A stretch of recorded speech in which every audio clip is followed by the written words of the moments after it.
It is 6:38 and we're on Bribie Island. And today, after I get my beard out and tie this up, we're plugging the aquarium ruins at Red Beach.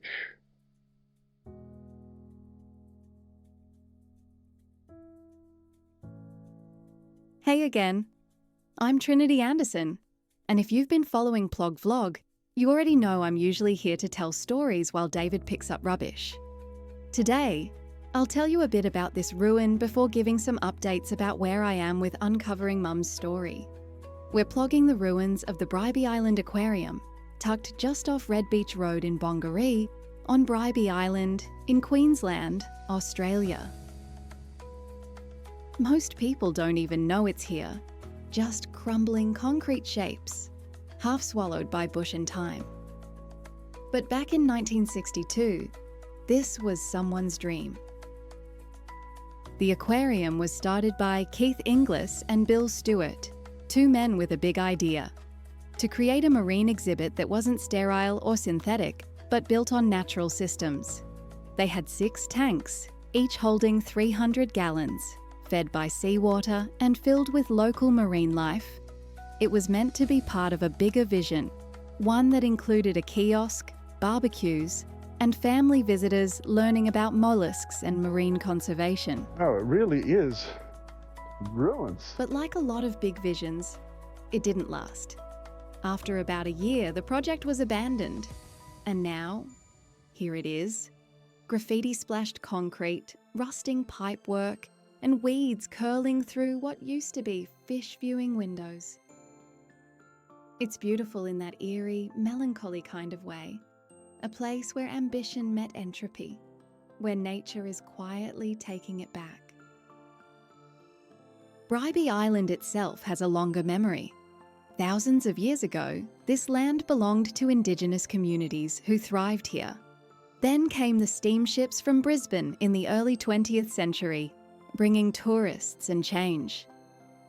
Now Bribie is this strange mix of natural beauty, wild edges, and scattered relics like this, reminders of what was tried, what was lost, and what was left behind. And somehow, that fits with the story I've been piecing together. I've started sorting my mum's diaries into chronological order. That's no small task. She filled hundreds of old school books with everything from travel stories to angry rants to weird little poems about whatever was frustrating her. Lately, I've been deep in the ones from the late 80s, but last week I found something else. The 1993 diary. It starts in Hawaii. 26th of April. Mum was waiting to meet David, his girlfriend at the time, Claire, surprised because David hadn't told her, got jealous, and flew somewhere. So Mum and David decided to travel together instead. There's a lot more about how that came about, but I'm not ready to tell that story yet. Because I know my friends, Crystal, Morgan, Chloe, you've all messaged me asking how Mum and David even found each other again after being childhood friends in Greenacre. How do you go from being 9 years old in Sydney to somehow standing face to face over a Staffordshire Bull Terrier puppy on the Gold Coast? Well, I asked David, again and again. At first, he just kept saying it was my job to find the story, that if Mum didn't write it down, there was probably a reason. But eventually, after enough pestering, he told me. It was 1985. David had left school at 16 and worked non-stop, cleaning offices mornings and nights, making magazines during the days, and hosing pig shit from the drains underneath a piggery in his spare time, until he could buy a house as he turned 18. He just needed out. Out of his mum's house, which was filled with the stink of cigarette smoke and daytime TV. His dad had already died, liver failure. David said his dad had only woken up for a few seconds during that final visit, just long enough to show a glimpse of recognition before losing consciousness again. David had moved with his mum from Sydney to Warwick in Queensland when he was 14. He spent his teenage years walking the bush and the Condamine River, learning how to be alone, But when he finally bought that house, he didn't want to be alone anymore. He wanted a dog. He saw a newspaper ad for Staffordshire Bull Terrier puppies. The ad had been placed by a guy named Matt, who was, it turned out, my mum's boyfriend.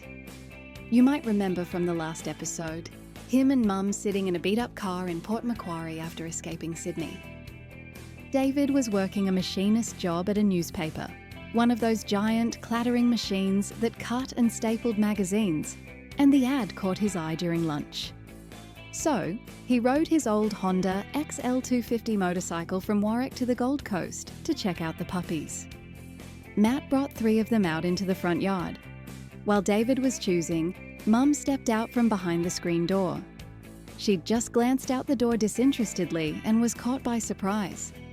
She told David years later, when they were walking together along the beach in Viña del Mar in Chile, that she came out because she'd recognised him right away. She'd taken a risk because Matt didn't like her talking to people, especially men. What? 10 cents. David told me that he did a double take, not because he remembered her, but because she was stunning. He picked the brindle puppy. Matt had taken the other 2 back around the house, and in that brief moment they were alone, Mum picked up the receipt book, pointed at the phone number David had written down, and whispered, "I'll call you."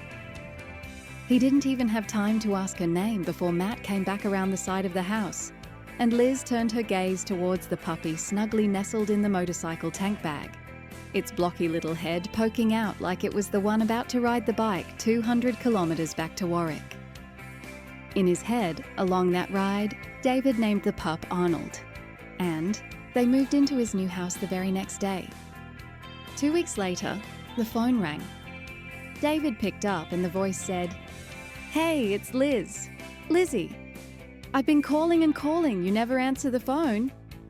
How's the puppy?" David blurted, "Holy crap! Lizzie, I didn't recognize you at all. You've changed so much. I'm so sorry." Sharon, David's new girlfriend at the time, heard that from the other room and stormed in shouting, "Who's that?" That was the end of that whole Sharon thing. I can't stop thinking about that moment.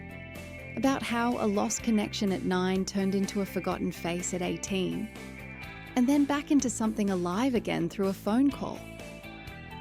David said he didn't want to be the one telling this story, that it's mine to tell, that maybe Mum never wrote it down because she was afraid Matt would read it. I asked David what he thought of Matt. He just said, "Let's not speak ill of the dead." I've been thinking a lot about what's forgotten and what's preserved. These ruins, being eaten up, recaptured by nature. There's barely any record of the history, just old stories of mollusks, well-intentioned environmental actions, and carefully built concrete tanks. I reckon if there's any rubbish washed in, it'll be washed in here. What are you? You're a plastic bag. Then it was abandoned, being eaten by vines, coloured by graffiti, and slowly swallowed by decades. Let's look for stuff like that, Trinity. Mum wrote in her diary once, "Everything I build collapses if I don't keep feeding it. Friendships, articles, even my own memory. If I stop writing, I'll disappear." That line's been stuck in my head all week. I think that's why I'm doing this.